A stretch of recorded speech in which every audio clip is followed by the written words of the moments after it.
On dit souvent que la foi est subjective.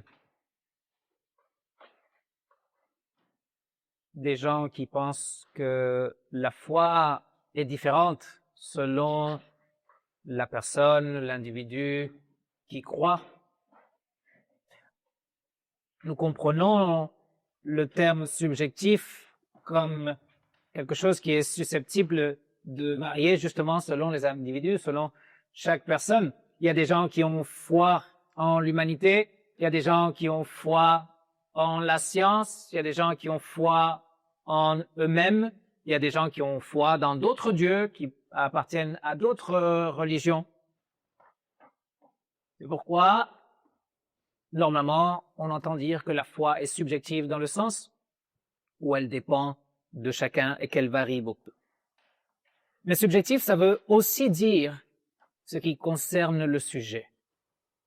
C'est-à-dire qu'une foi est subjective parce qu'elle concerne quelqu'un. Le sujet est celui qui fait confiance. C'est pourquoi la foi est subjective. C'est bien, on peut dire la foi est subjective. Mais pas dans le sens qu'elle peut varier d'une personne à l'autre. Les expériences peuvent varier, mais la foi est la même.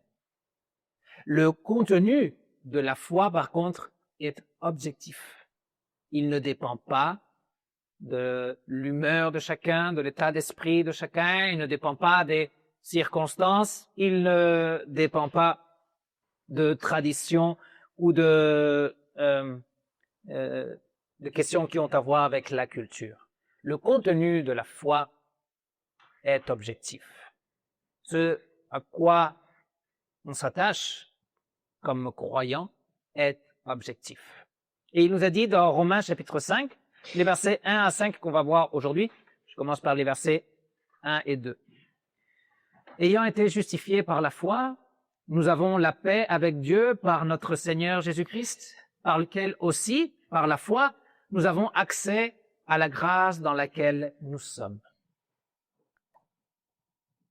Cette partie du texte de Romains nous parle de 3 éléments qui sont objectifs. La justification, la paix avec Dieu et l'accès à la grâce. Ce sont des vérités objectives. Nous avons été justifiés. Ça ne dépend pas de mon point de vue, ça ne dépend pas de mon état d'esprit, ça dépend de l'œuvre du Christ. J'ai été rendu juste. Je n'étais pas juste. Et tout d'un coup, je suis juste. Ça ne dépend pas de moi, ça dépend exclusivement de Christ. C'est pourquoi on dit que c'est quelque chose d'objectif. C'est quelque chose que Jésus-Christ a fait en dehors de nous. Quelque chose qu'il a fait pour toute l'humanité. Quelque chose qui est valable en tout temps et en tout lieu. C'est ce que veut dire catholique. En tout temps et en tout lieu. C'est une vérité objective. Nous avons été déclarés justes. C'est une déclaration du tribunal. Non? Quand le tribunal rend sa sentence, il fait une déclaration et cette déclaration est définitive. De même, Dieu nous a déclarés légalement justes, même si nous ne le sommes pas dans nos actes. La paix avec Dieu est aussi quelque chose d'objectif. C'est la fin de l'inimité. C'est la signature de l'armistice. La fin de ce conflit. Il y a une convention, un pacte qui est signé, un acte de fin de guerre signé par le sang du Christ, une nouvelle alliance établie. Une alliance qui est complètement objective, qui n'a rien à voir avec nous. C'est lui qui a établi la paix entre Dieu et les hommes, en portant sur lui nos misères, en portant sur lui nos faiblesses, en portant sur lui nos péchés, en portant sur lui ce qui nous faisait ennemis de Dieu.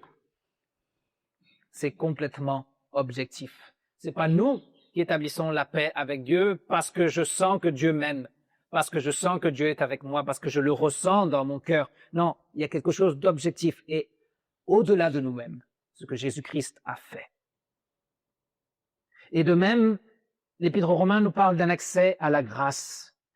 Encore une fois, quelque chose qui est complètement objectif. La grâce dans le sens de l'amnistie, de l'annulation d'une peine, le pardon de nos fautes.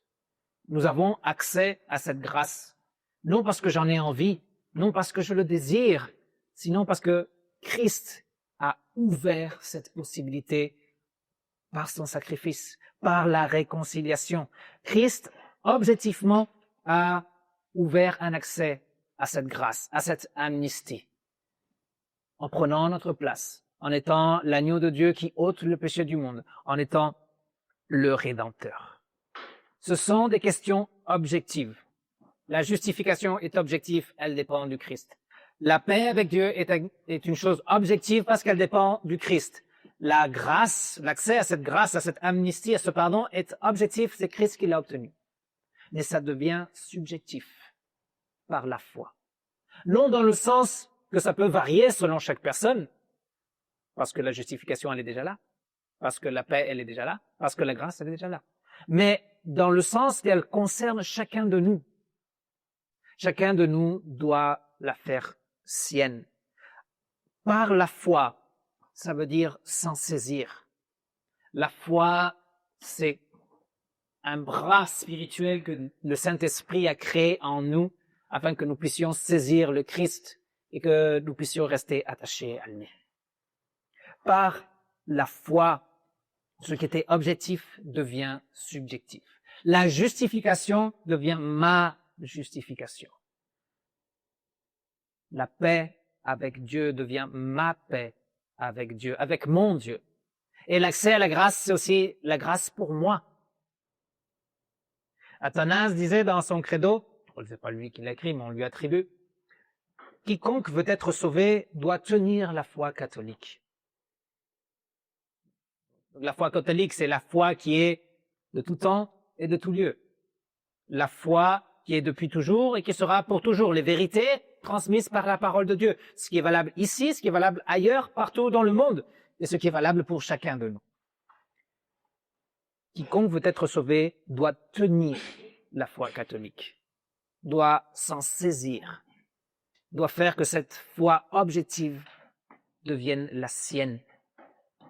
On doit croire non seulement intellectuellement à la Trinité, ce Dieu en trois personnes, on doit croire pas seulement intellectuellement en Christ, le Dieu homme incarné, nous devons faire confiance à ce Dieu trinitaire et à ce Christ sauveur, déposer en lui toute notre espérance.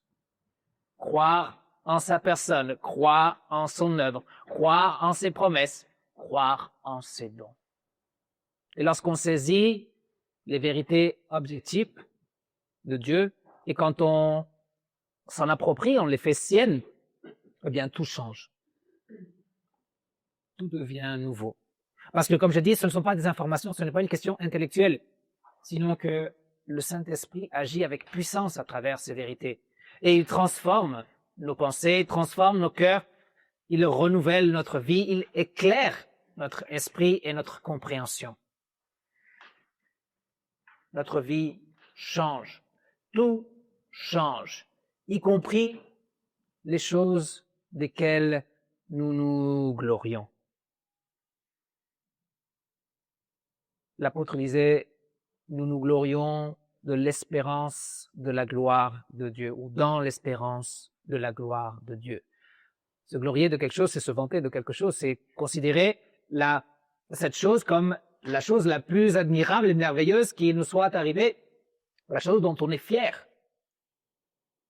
Le monde se vante de sa position politique, de sa position économique, les gens se vantent de leur nationalité, de leur famille, de leur poste au travail. Les gens se vantent de leur maison, de leur corps, parce qu'ils y travaillent beaucoup. Ils se vantent de succès de leurs enfants, de leurs parents. Ils se vantent de leur compte bancaire et de combien de zéros il y a derrière le premier chiffre. Les gens se vantent de leurs expériences, des gens qu'ils connaissent, des influences qu'ils ont. Ils se vantent de leur succès, ils se vantent de leur progrès. Nous, les chrétiens, on se vante de ce qu'on a une place dans la gloire. On se vante du fait qu'on ait été justifié, du fait qu'on soit en paix avec le Créateur, du fait qu'on soit dans la grâce et que nous soyons bien plantés. Et de cette grâce, personne ne peut nous enlever. On s'en vante et c'est très bien, parce que c'est la chose la plus merveilleuse et la plus admirable qu'il puisse nous être arrivé au cours de notre vie. Et l'apôtre continue en disant, et non seulement on se vante de cela, sinon que nous nous glorifions dans les tribulations, sachant que la tribulation produit la patience, l'expérience, l'expérience, l'espérance. L'espérance ne déçoit pas parce que l'amour de Dieu a été versé dans nos cœurs par l'Esprit Saint qui nous a été donné. On se vante dans les tribulations. Et ça, c'est vraiment quelque chose de rare.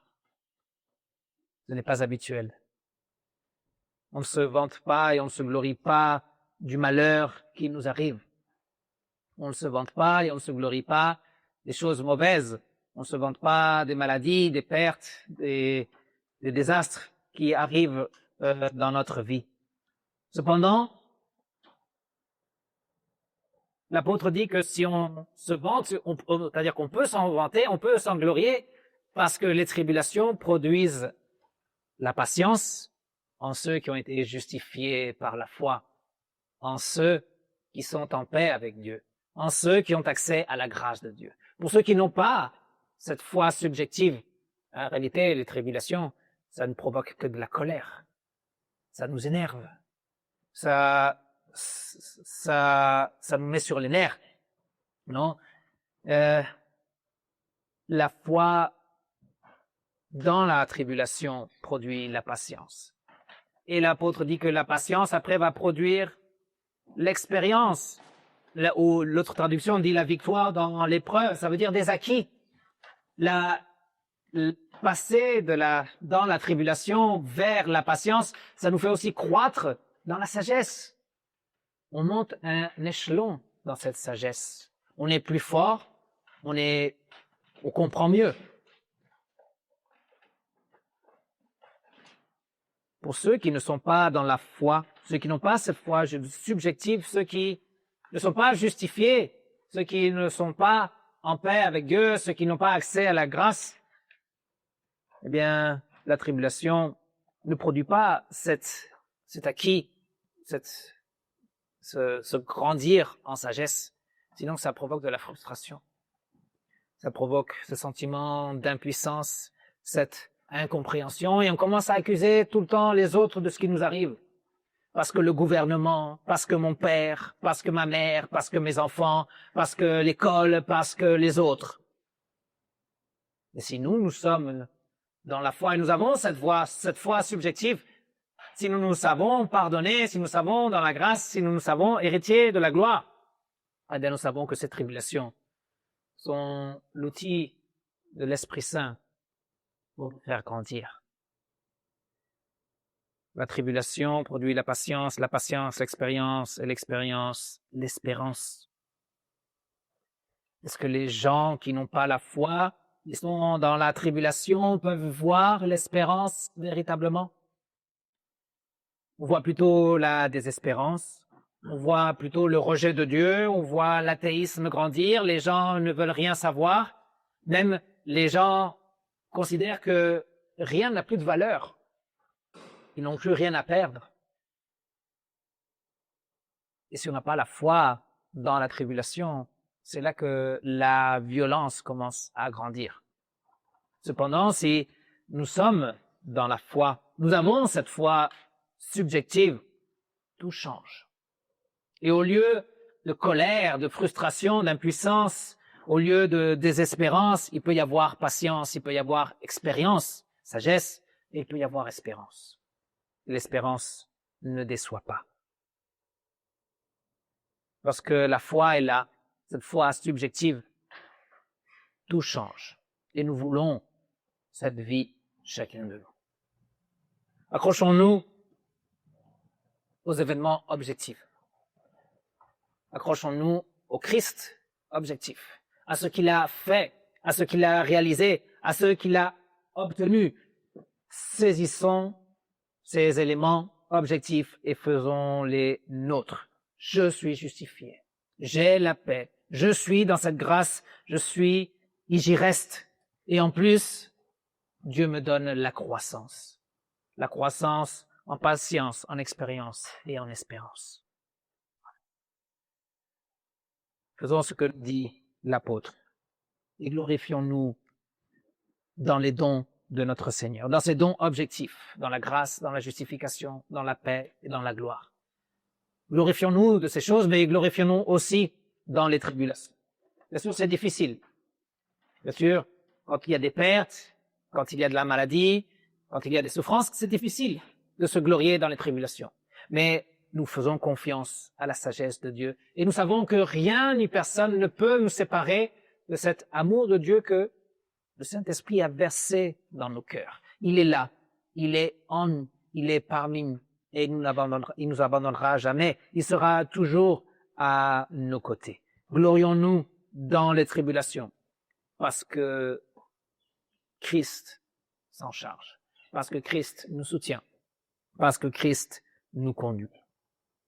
Que la paix de Dieu qui surpasse toute intelligence garde vos cœurs, garde vos esprits en ce Dieu, Père, Fils et Saint-Esprit.